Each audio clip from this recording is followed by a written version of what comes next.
May napansin lang ako mga tol, ewan ko kung napupunan nyo rin ito, parang itong mga senador na DDS, mga super entitled.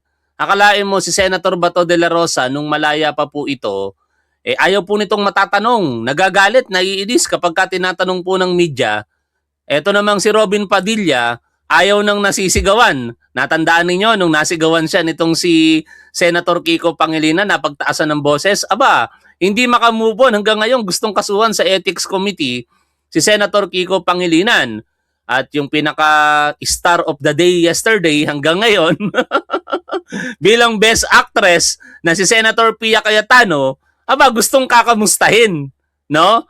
Tapos sa isang banda, yung mga Duterte supporter, kahit abogado mga tol, parang nagiging bobo. Pasensya na, kasi itong si Jimmy Bondok, unahin po natin, bago natin puntahan si Pia Cayetano at si Bato de la Rosa. Ito po, parang hindi abogado mga tol mag-isip. Jimmy Bondok, sabi niya sa kanyang Facebook page, kapag si Trillanes pwedeng mag-serve, kaming mga abogado hindi.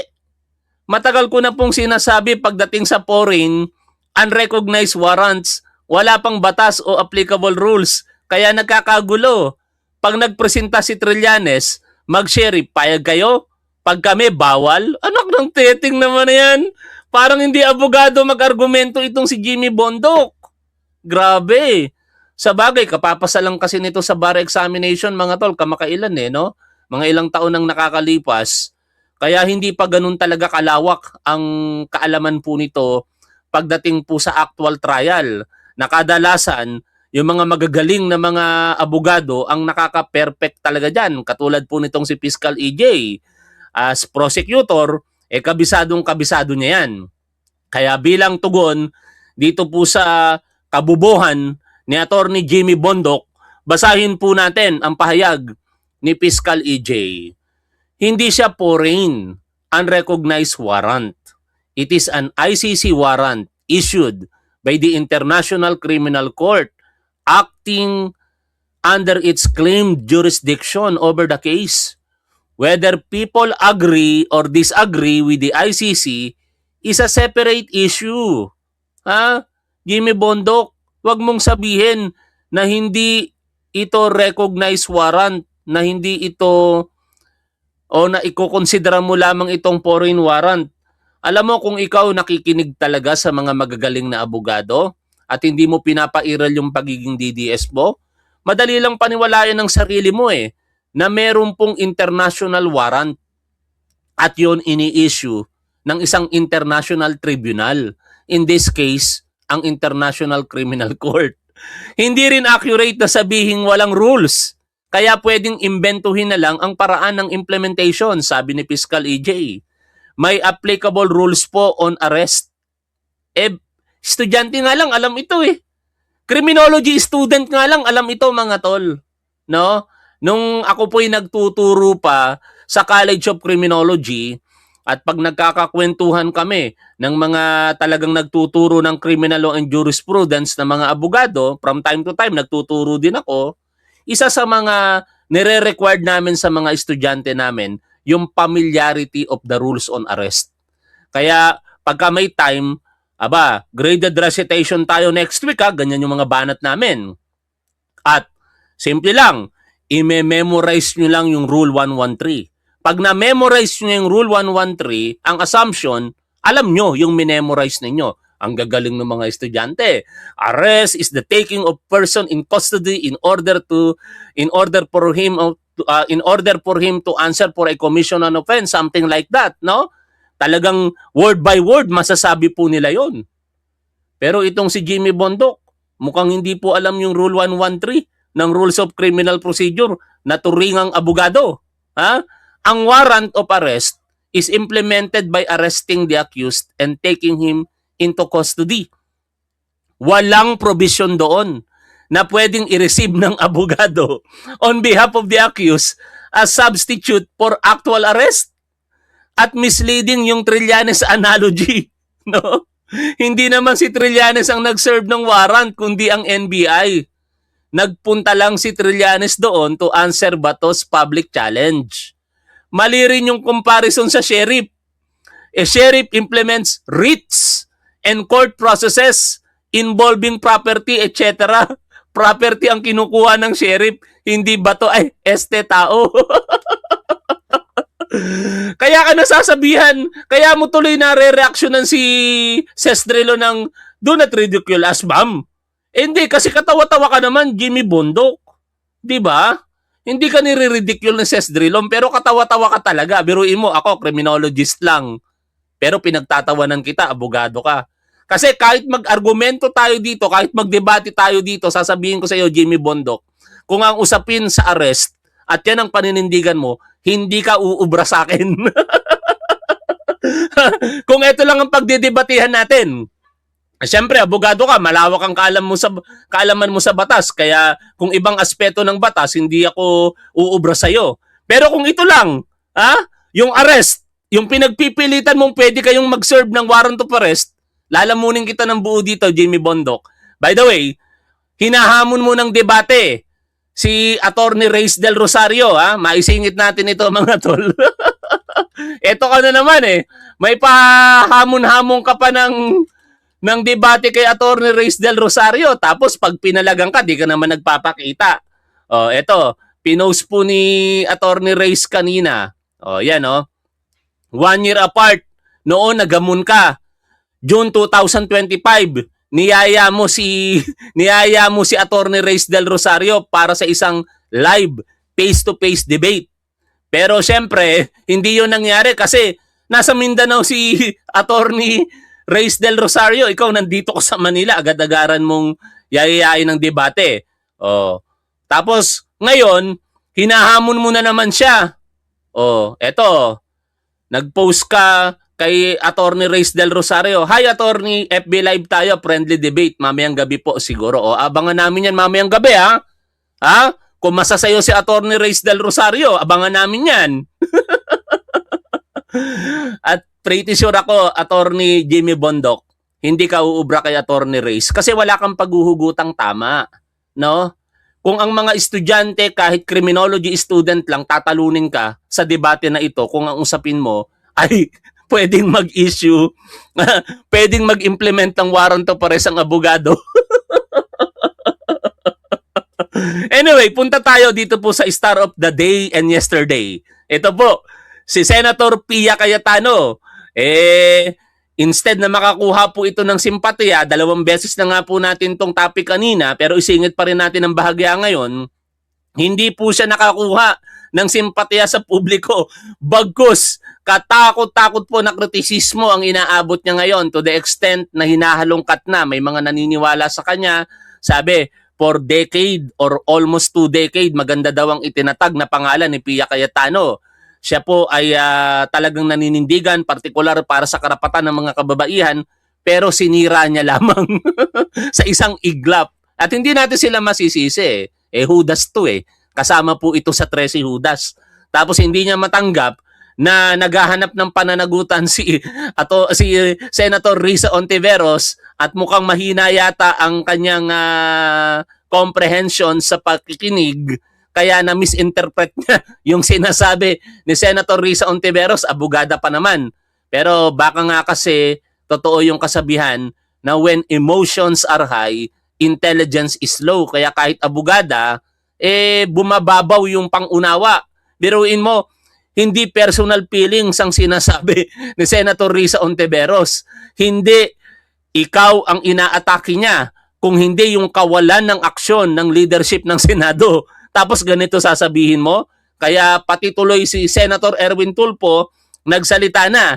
And this topic po natin ngayon, ang nag-react naman si Senator Ping Lacson. Nababasahin ko po sa inyo mamaya ang kanyang tweet. Unahin lang muna natin, balikan muna natin ang Best Actress na si Senator Pia Cayetano.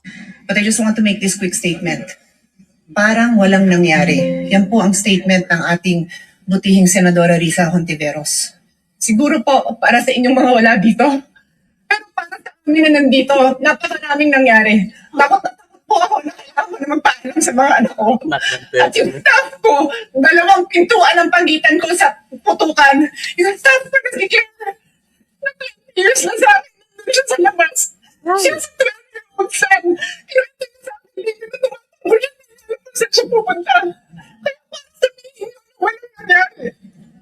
Napakasakit para sa amin lahat na nandito. And as I said, 2 pintuan ang nagpo-protect sa akin sa putukan. Pero yung media, yung Senate staffs, yung hindi naman makauwi din sila ang security, sila ang elevator, women and boys natin, nandoon po sila. So dear colleagues, napakarami nang nangyari. And one more thing, wala akong sinisisi. Pero nung pagkatapos ng lahat, pagtingin ko ng group natin, yung dating majority group, walang bigay sa tingin yung mga gusto namin. Kawawa naman, hindi na kamusta. Hindi nyo kasi kinakamusta. Huwag kang matakot, Onyx. Nangaasar lang ako dito. Takot yung aso ko labas eh. Hindi nyo kasi kinakamusta. Alam mo, Senator Pia Cayetano, para siguraduhin kamustahin ka, mag-sponsor ka ng bill. At sa bill mo, gawin mo, magkaroon ng National Day of Kamustahan. National Day of Kamustahan. Oh, ang primary sponsor si Senator Pia Cayetano. Agree ba kayo mga tol?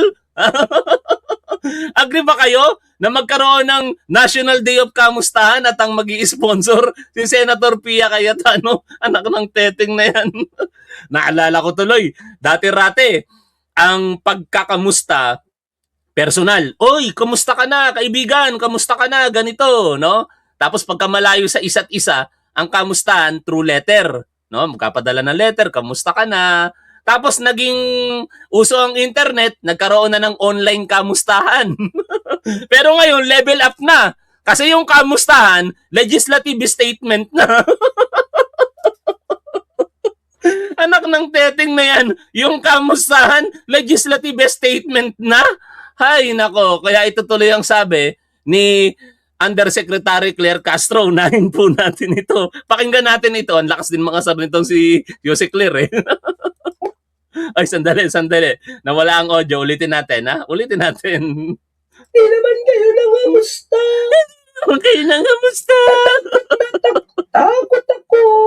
Sa pag-approve niya sa trabaho, operasyon ni Sergeant at Arms Aplaska, ginawi niya doon sa mga minority, hindi naman kayo nangamusta. Takot ako. And one more thing, wala akong sinisisi. Pero nung Marunong din pala magpatawa si Jose Claire. Kamusta? natapos ng lahat, pagtingin ko ng group natin, yung dating majority group, walang bigay sa tingin na namin. Anak ng Oh, teteng diba? na yan. Mga clear. May gaslighting. Ah. Si Senator Alan ang nag-approve ng operasyon ni Tama. Alaska na merong aarestuhin, Tama. mag-lock and load, lumabas sa Senado. Yun yung pinupunto natin mga tol No? Hindi gagawin ni retired Major General Aplaska kung walang go signal ni Alan Peter Cayetano. Sa ng pinto at mag-warning shot. Tapos ngayon, yung mga dating member ng majority, definitely referring to the minority, hinahanapan niya pa ng, kamusta kayo dyan? Dapat kumakanta dito si Fernando Po Jr. Kamusta ka? Ikaw ba'y walang pinag-iba? Di ba ganun kababa boses ni Fernando Po? Nak ng teteng na yan. Hay, nako, uulitin ko Senator Pia Cayetano, kung gusto mong magkaroon talaga ng formal na kamustahan, mag-file ka ng bill. National Day of Kamustahan. Patuloy natin pakinggan si Jose Claire. Diba? Kita nyo kung paano sa... Ito yung basa ko Siyempre, magtatampo kayo sa akin kung bakit ganito yung basa ko. Ito yung basa ko Ang basa ko, pahid na naman sa iba ang kasalanan. Kasi si Senator Risa, sinabi niya na parang walang nangyayari. Kasi siyempre gusto nila yung mabilisang investigasyon dito. May kasalanan ba si Aplaska? Tinolerate nyo ba si Aplaska? Bakit may lock and load? Bakit tinayagan nyo? Wala Bakit tinayagan nyo makalabas si Senator Robin Padilla? Bakit kinakailangan nyo na itanggi pa muna ni Senator Padilla yung pagkakaalam niya sa pagtakas niya o pagbitbit niya kay Senator Bato. Lahat yan, mga clear, mukhang tolerated lahat yan. So yun yung gusto mangyari kasi lumalabas kay Senator Risa Hontiveros, wala nangyari. Nandiyan ni Senator Robin Padilla, di man lang napapagalitan, napagsasabihan, bakit mo nilabas? Pero instead, tinolerate, wala na sa protective custody namin eh. Yun ang punto, no? Kaya sinasabi ni Senator Risa na parang walang nangyari. Ha? Senator Pia Cayetano. Si Senator Bato, pwede siya, come and go. Diba, nakita niyo yung point? Pero because of that, na parang walang nako-call out sa mga itong pangyayari, instead na i-call out yung nakikita ng tao ngayon na merong mga pagkakamali o lumabag sa batas, lumabag sa proseso.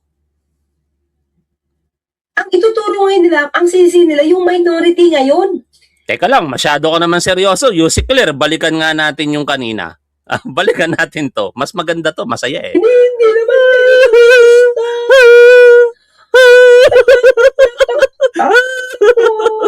Sa pag-approve niya, sa Napatawa ako doon ni Yusik Clear, ha? Pero ito na, no?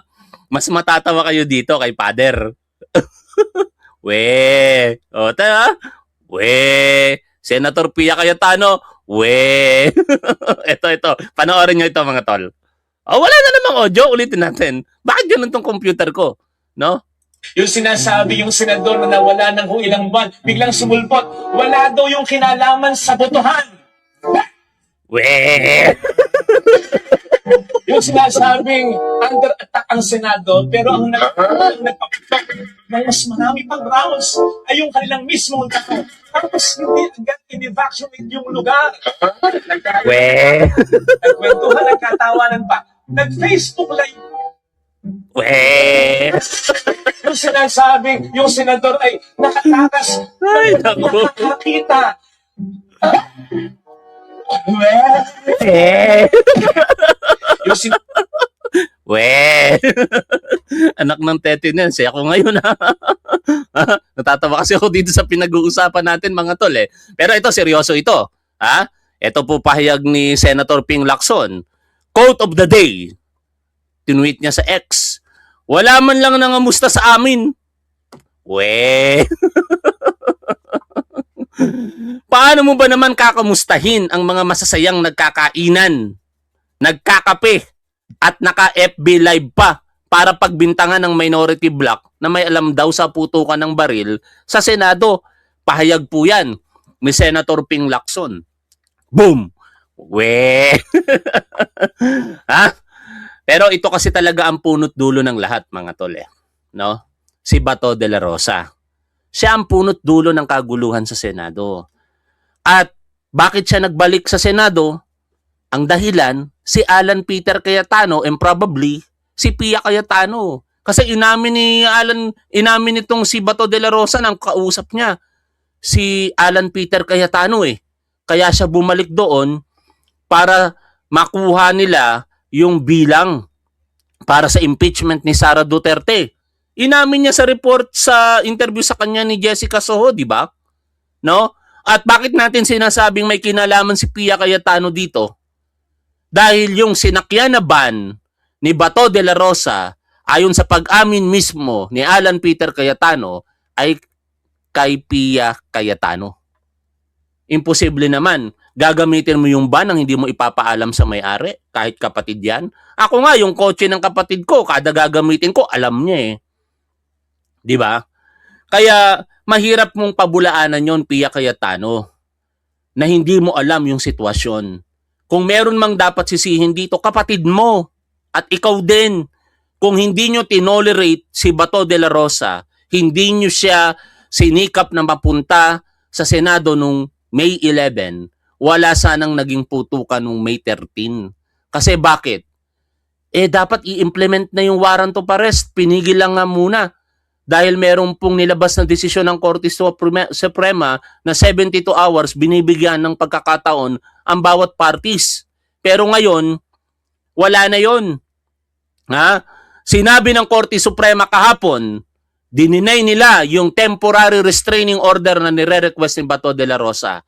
At ayon po sa ating Department of Justice sa araw po na ito, tinatalaga ang PNP at ang National Bureau of Investigation para ipatupad ang pag-aresto sa puganteng si Bato de la Rosa. Sa paningin po ng Department of Justice, pugante ka na, Bato de la Rosa. The Philippine Law Enforcement Agencies, ayon po dito sa GMA News, are now tasked to effect the arrest of Senator Bato de la Rosa. Justice Secretary Frederick Bida says in a press conference today, May 21, 2026. Pero ang tanong, mahuhuli kaya si Bato de la Rosa?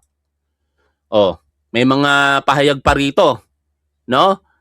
Senator Bato is a fugitive from justice and he should be brought to the ICC to face the charges. Ayon po kay DOJ Secretary Frederick Bida. Malinaw po ito. Ang pagtingin sa iyo ngayon ng Department of Justice, ikaw ay pugante, Senator Bato de la Rosa. At nagbababala si DOJ Secretary Bida para sa sino mang tutulong sa pagtatago mo. Babala ni Bida, sinabi ni Justice Secretary Frederick Bida na posibleng managot sa batas ng Pilipinas at sa International Criminal Court ang sino mang tutulong kay Senator Bato de la Rosa na tumakas sa batas.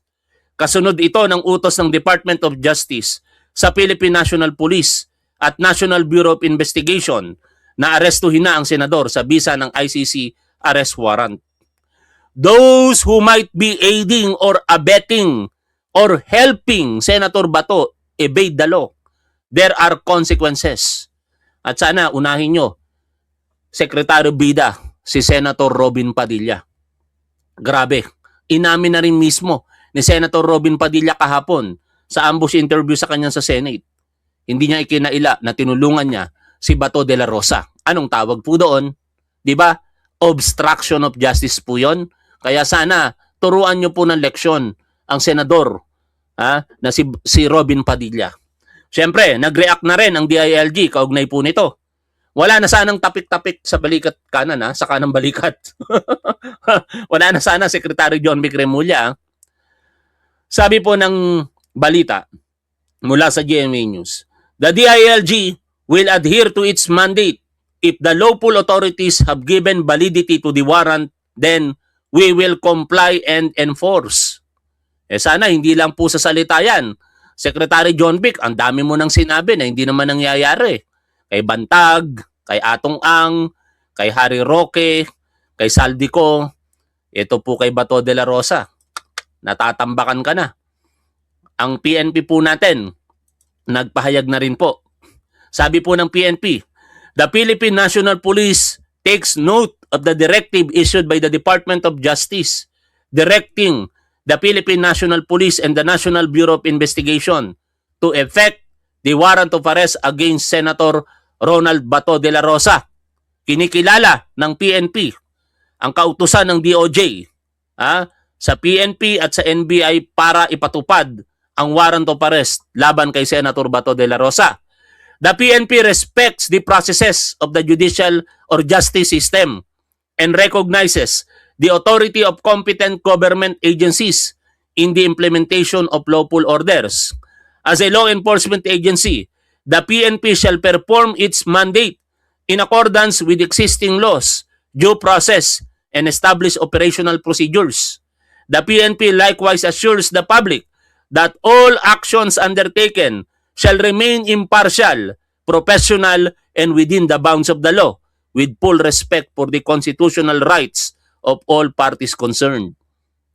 Again, sana hindi lang din po yan sa salita, General Nartates. Kasi, alam ninyo mga tol, hindi mawawala yung point of comparison sa pinalitan niyang chief PNP at sa kanya. Dahil yung pinalitan niyang chief PNP, yung pugante na si Apollo Kibuloy arestado. Si Rodrigo Duterte na may warrant of arrest ng ICC arestado. Although magkaiba yung circumstances, no? Pero ngayon halos parehas na. Nung una lang magkaiba kasi sa Senado nangyari na nagpakita si Bato de la Rosa. Pero ngayon, wala na sa Senado si Bato de la Rosa. Kaya maiko-compare na yan, General Nartates. Sana, kung hindi nyo man mahigitan, at least matumbasan nyo man lang yung nagawa ni General Torre. Maaresto nyo rin ito pong si Bato de la Rosa. Kasi pagkakataon nyo po ito, General Nartates kapag ka naaresto nyo si Bato de la Rosa, puputok ang pangalan nyo, kikilalanin po yan ng napakarami pong mga Pilipino. Hahangaan po kayo ng taong bayan, General Nartates, kapag ka naipatupad nyo po itong warrant of arrest ng ICC laban dito kay Bato de la Rosa. Okay? At ito nga po, isa pa ang kaugnay ng warrant of arrest, sanabi rin po ng DOJ, may aplikasyon na ng Interpol Red Notice versus kay Senator Bato de la Rosa. By the way, kung gusto nyo po yung mga laging ganitong updates, huwag nyong kalilimutang mag-subscribe. At i-like nyo na rin po itong ating live streaming. Marami po sa inyong mga manonood, hindi po nakasubscribe sa ating channel. Kaya don't forget to subscribe. I-hit nyo na din po yung notification bell para updated po kayo sa ating mga live stream. Inuulit po natin. Meron pong Interpol Red Notice application na laban po kay Senator Bato. Request for Interpol Red Notice versus Senator Bato, kinumpirma ni Department of Justice spokesperson Attorney Polo Martinez na mayroon ng aplikasyon ng Interpol Red Notice laban kay Senator Bato de la Rosa. Ayon sa kanya, as far as I know, there is an application for the Interpol Red Notice. That is a remedy available to us. Kaya mga tol, tingin ko, no? Hindi na lalabas po ito ng bansa si Bato de la Rosa. Kasi napakarami pong Interpol members. Ang Interpol members po ay, kung hindi ako nagkakamali, 190 plus countries. No? 194, 196. Tapos ang ICC, merong 124, 125. Sa dinami-dami po ng mga bansa na yan, pag nagtulong-tulong po yan, mas magiging mahirap para kay Bato de la Rosa magtago sa labas ng bansa. Hindi naman po ito pwede niyang ikatwiran na mag-apply siya ng political asylum. Ito po ay crimes against humanity. Kaya ako'y naniniwala na nandito lamang po sa Pilipinas itong si Bato de la Rosa, and some reports may nagtatago daw po ditong isang relihiyon. Hindi na ako magbabanggit ng pangalan ng relihiyon, pero yan po yung mga sinasabi at nakikita po natin ngayon sa ilang mga post sa social media na merong isang relihiyon na nagkakanlong dito po kay Bato de la Rosa. At syempre, kaugnay po ng mga issue kay Bato de la Rosa, ang nangyaring transition ng leadership diyan po sa Senado. Ano po ba ang sitwasyon ng leadership ng Senado ngayon? Sa balita po na ating babasahin, sabi po dito, unahin nga natin ito, usapan ng kudita sa Senado tuloy-tuloy pa rin ayon po kay Senator Erwin Tulfo. Tuloy-tuloy pa rin umano ang usapan tungkol sa posibleng kudita sa Senado ayon sa kanya. Ongoing po iyan. Tuloy-tuloy po iyan dahil look at the number, 12-11. Parang matutokso ka. 12 lang sila, 11 kami. Isa lang po humakbang dyan, tapos ang boxing. Paliwanag po ng senador, posible lang mangyari ang kudita kung may sapat na bilang ang isang grupo. Pero alam niyo mga tol, to be honest with you, ako naniniwala ako na wala nang kakalas dyan sa 13 Judas No? Hanggang 2028 na yan. Pero ang mahalaga na lamang po sa akin, kahit walang kumalas sa kanila, makulong yung mga buaya diyan po sa Senado. Marami sa kanila, buaya. Marami po. At yung isa po diyan, sinusuka na po ng mismong mga kasama niya before. Ito po, sa balita ng Inquirer.net, ang tinutukoy po natin dito ay itong si Senator Loren Legarda. Sabi po dito, we therefore formally disassociate ourselves from Senator Legarda. Sino po ba yung mga nagsasalita? Sila po ay Kislap Diwa Artists and Poets. A project spearheaded, pinangunahan pa ni Senator Loren Legarda. Pero binabaklas nila ang anumang association kaugnay dito kay Senadora Loren Legarda kasi hindi nila matanggap, mga tol, na nakakahiya ang ginawa nitong si Loren Legarda. Ipatagalog nga natin kay ChatGPT itong panulat nila. Translate in Tagalog at basahin ko po sa inyo kung gaano po ikinakahiya ng mga artist at poets na yan, ito pong si Loren Legarda, para itiwalag po nila ang kanilang sarili sa pagkatao nitong si Loren Legarda. Ayon po sa kanila, pahayag mula sa mga miyembro ng Kislap Diwa Artists and Poets, ang ningning ay maraya, ating hanapin ng liwanag, tayo'y huwag mabighani sa ningning. Yan po ay panulat ni Emilio Jacinto, Liwanag at Dilim. Ito naman po yung kanilang statement kay Senador Loren Legarda. Kami, ang mga alagad ng sining at makata na lumahok sa Kislap Diwa sa ilalim ng pagtangkilik ni Senadora Loren Legarda, ay sumusulat ng may pagkadismaya at lungkot sa kamakailang mga pangyayari sa Senado ng Republika. Sa loob ng maraming taon, ipinakita ng Senado ang sarili bilang tagapagtanggol ng kultura at malikhaing pamumuhay. Marami sa amin ang naniwala rito. Naging posible ang aming pagtitipon dahil sa paniniwalang iyon. Ngunit, ang mga kamakailang kilos niya ay naglagay ng seryosong pagdududa sa paniniwalang ito. Noong Mayo 11, 2026, bumoto ang Senado ng 13-9-2 upang magluklok ng bagong pamunuan. Tinanggap ni Senadora Legarda ang posisyon bilang Senate President pro tempore. Sa parehong sesyon, pinalawig ng bagong mayorya ang protective custody para sa isang kasamang may nakabinbing warrant of arrest mula sa International Criminal Court para sa mga krimen laban sa sangkatauhan.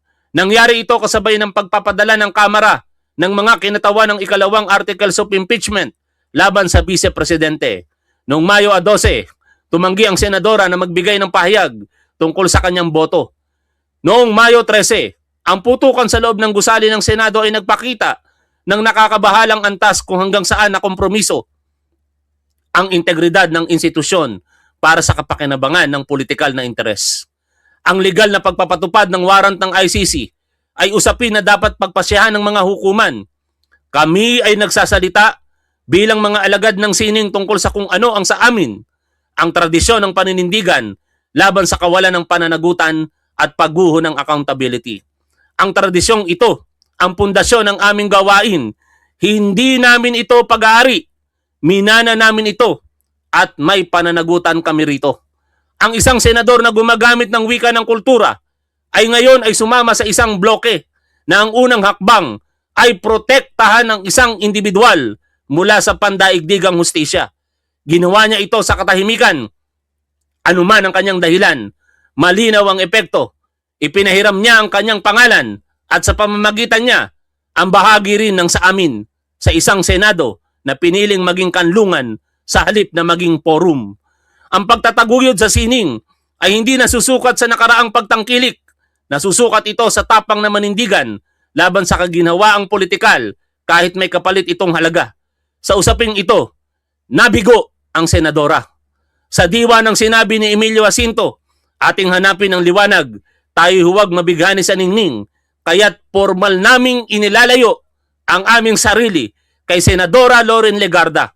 Hindi namin pinapayagan na ang aming mga pangalan, pakikilahok o mga akdang nalikha sa ilalim ng Kislap Diwa ay gamitin bilang bahagi ng kanyang pamanang pangkultura o bilang suporta sa kanyang politikal na mga kilos. Hindi na rin kami tatanggap ng mga susunod pang imbitasyon upang lumahok, magbasa o parangalan sa anumang kapasidad na kaugnay ng kanyang tanggapan. Ang paghihiwalay na ito ay inaalok ng walang pagpapakitang tao. Ito ay pagtupad sa tungkulin ng alagad ng sining sa Republika. Magsalita ng tahasan kapag nangihina ang kapangyarihan at tanggihan ang paggamit sa aming mga pangalan para sa mga bagay na hindi namin maipagtanggol. Ngayon, or naisulat po yan, Mayo 20, 2026. Nakakahiya. Biruin mo, yung mismong pinasimulan mo, kung saan ikaw ay sumuporta sa mga artists at poets, ikaw ngayon ay itinatatwa. No? Tama ba yung Tagalog? Itinatatwa. Ikinakahiyakan nila, Loren Legarda. Sa tingin nyo mga tol, tama ba itong mga napag-usapan natin? Yung kritisismo na tinatanggap nitong si Pia Cayetano? Yung pagtatatwa ng mga dating nagmamahal kay Senator Loren Legarda? At ang dapat pagpapatupad ng warrant of arrest laban dito kay Bato de la Rosa. Kung naniniwala po kayo na tama ang mga yan, ipahayag po ninyo ang inyong opinion sa chat area at sa comment section. Maraming salamat po sa inyong lahat mga tol. Magandang araw. Ngayon po ay November 21, 2026. At shoutout po sa inyong lahat. Lagi po nating tandaan kung ano po ang tama at dapat, doon po tayo. Keep safe. See you always. Bye for now mga tol.